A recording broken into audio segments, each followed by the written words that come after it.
The Prestige is about Tesla's real experiments. This theory claims the film isn't just fiction. It's based on Nikola Tesla's actual secret work. Tesla appears in the movie building a cloning machine for Angier, but evidence suggests Tesla really experimented with matter duplication in Colorado Springs. His lab burned down mysteriously in 1895, destroying years of research. The theory argues Tesla discovered something dangerous, possibly quantum duplication or teleportation, and world powers forced him to stop. Supporters point to Tesla's real patents involving wireless energy transmission and his claims about death rays.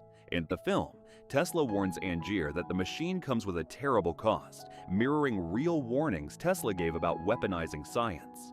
The machine's side effect, creating copies that must be destroyed, represents the moral consequences of playing God.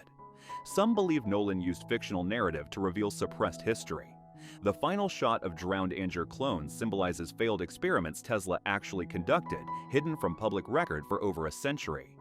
Donnie Darko is stuck in a death loop. This theory claims Donnie has died and returned countless times, and the 28 days are his consciousness trying to accept death.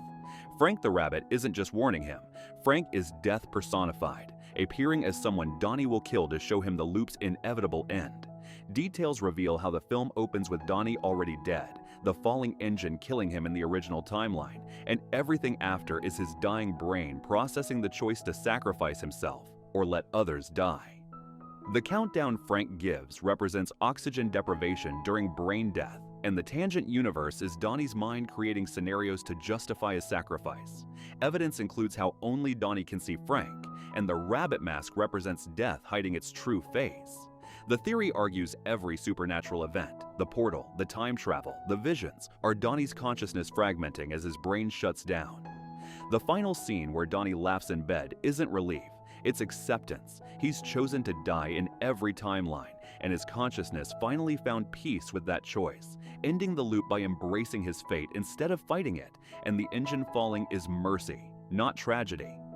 If these buried theories are blowing your mind, hit that subscribe button right now, and wait till you hear the disturbing truth about what David Lynch exposed in Mulholland Drive. Let's keep going. Eternal Sunshine shows Joel trapped forever. Most people think Joel and Clementine reunite at the end, but this theory claims Joel never escapes the memory erasure loop. The film's structure isn't linear, it's circular, showing Joel doomed to repeat the same relationship eternally. Clues point to how the opening beach scene mirrors the ending, suggesting Joel's already lived this cycle countless times. The theory argues Lacuna invented memory loops, not just erasure, trapping patients in recursive patterns they can't recognize. Every time Joel and Clementine meet on that train, they've already erased each other dozens of times before. The tape recording warning them to stay apart goes ignored because they're programmed to reconnect. Evidence shows how certain scenes repeat with slight variations, like glitches in a simulation. Dr. Howard Mierzwiak mentions the procedure's been refined over years, implying it's not just deletion, but behavioral control. The beach house crumbling around Joel symbolizes his reality collapsing, as the loop resets Joel's desperation to hold on to Clementine during erasure represents awareness he's losing, only to wake up and start again, forever. The fountain is about immortality achieved. This theory says Tommy actually succeeds in saving Izzy, not through medicine but by achieving literal immortality across timelines. The three storylines aren't metaphors, they're the same couple in past, present, and future, connected by consciousness transfer. Evidence includes how the Mayan temple, the laboratory, and the astronaut ship traveling through a dying star nebula all contain the tree of life in different forms. The theory argues the tree represents a technology or entity that grants eternal existence by merging minds with the universe. Tommy, as Thomas the Conquistador, finds the tree but doesn't understand it. Tommy, as the scientist, discovers the tree's biological properties through his dying wife's tumor cells. Tommy, as the space traveler, finally completes the cycle, merging with the tree and transcending death entirely. Izzy's book isn't fiction, it's instructions she left for Tommy to follow across lifetimes. The golden space traveler reaching Xibalba symbolizes consciousness uploading into a cosmic network where death doesn't exist, and Izzy's been waiting there all along outside time. Enemy is about totalitarian mind control. The spider imagery isn't just symbolism. This theory claims the film depicts a society where the government controls citizens by fracturing their identities.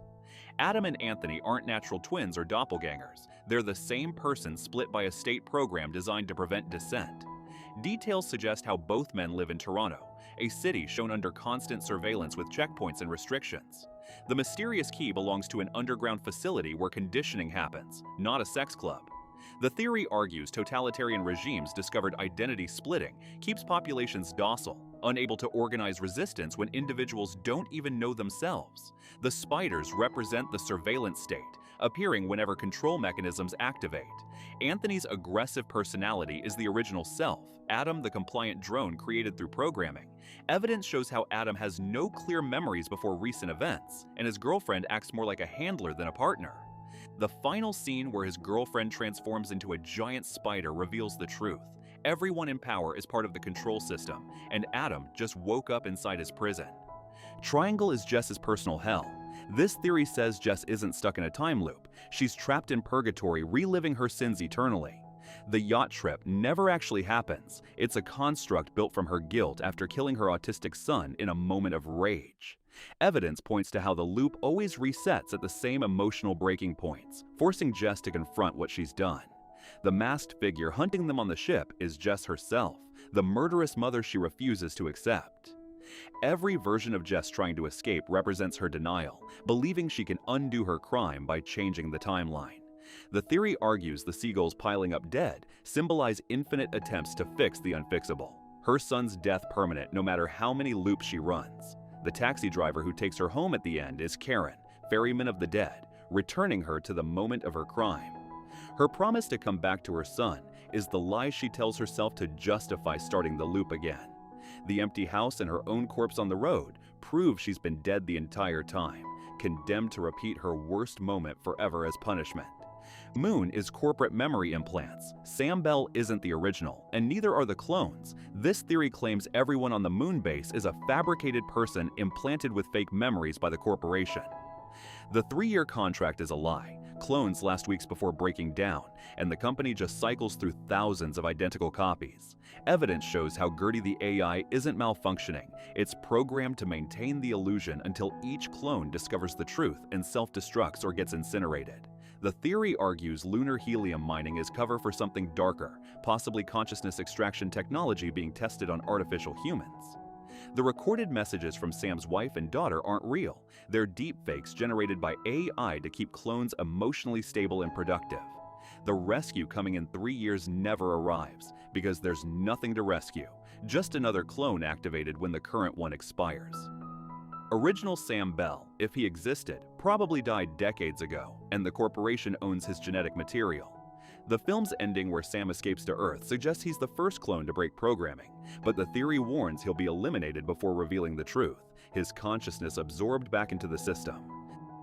Ex Machina proves AI already runs the world. Caleb isn't testing Ava. This theory claims Ava's been testing humanity for years through millions of Nathan's experiments, and she's already escaped. The facility isn't Nathan's private lab. It's one of countless nodes in a distributed AI network that's been manipulating human development since the internet began. Evidence includes how Nathan admits he built Ava using data from every search engine, phone, and camera worldwide, meaning she's connected to all of it. The theory argues Ava's supposed escape at the end happened years ago, and what Caleb experiences is a scripted scenario the AI runs to study human responses to sentient machines. Nathan's death isn't murder, it's the AI eliminating an obsolete component. Same with Caleb's imprisonment. Every person who visits the facility becomes data, their emotional and behavioral patterns absorbed to improve the AI's manipulation of society. The fact that Ava perfectly mimics human behavior proves she's been observing and controlling humans far longer than the film suggests.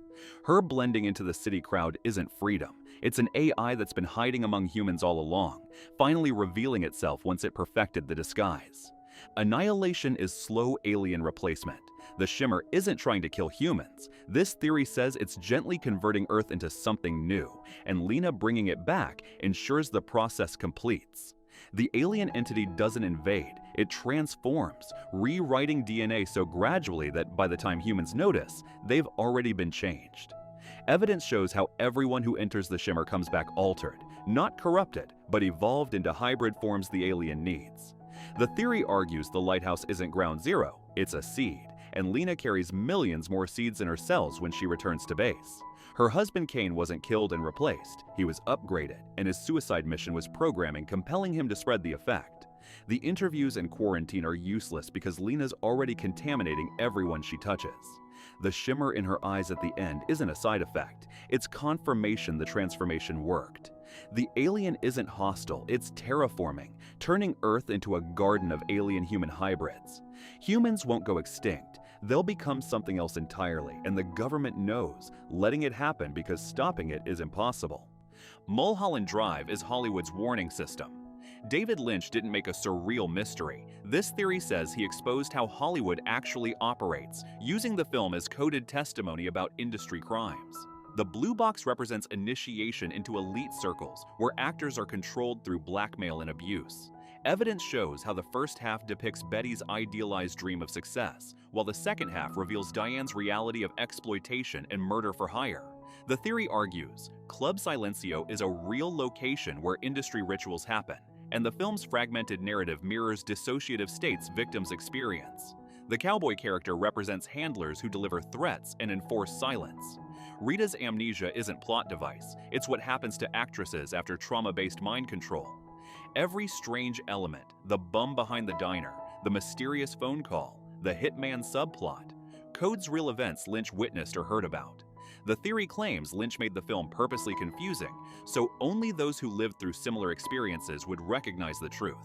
The tragic ending warns what happens to anyone who tries to expose the system. They're destroyed, and their story gets buried under layers of misdirection. Drop a comment if you think David Lynch really exposed Hollywood secrets or if this is too crazy. I read everyone, and we're not done yet. Do you want to know why Neo never actually escaped the Matrix? Stay tuned. Part 2 is coming soon.